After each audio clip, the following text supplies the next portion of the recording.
来看这个花莲大地震，天龙城大楼倒坍去，即摆是咧拆大楼，嘛陆陆续续发现到未少住户的宠物。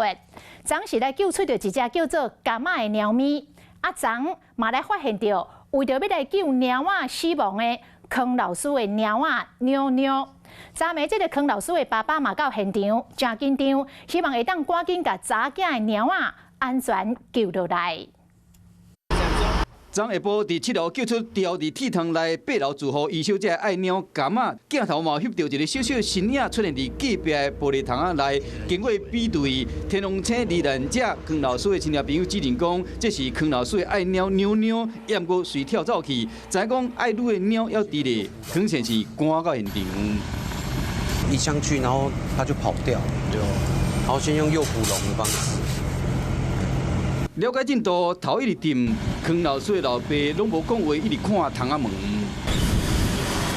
搜救人员伫分梯顶，伫空空的笼仔内，搁用一挂肉做字，涂骹的人嘛一直找，详细看讲这只妞妞敢有搁出现。有救下一只猫，另外一只的部分在窗户里面，我们有放了诱捕笼。那其他的部分，因为我没有特别去看到有其他猫跑出来。 妞妞较惊青训，用3个人啊，得加成，希望讲会使增加救援机会。另外8楼余小姐，另外一只爱猫妹妹，伫昨互人顺利掠回去。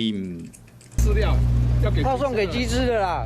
藤芽菜、小白菜、各种青菜拢有，网友嘛真有心，外送的物件要送互医院调入大楼的4只鸡。 密伫长日倒壁中，这几个只鸡原是活跳跳生命力十足，看起来敢若真要死鸡伫讨占。对，转交给鸡了。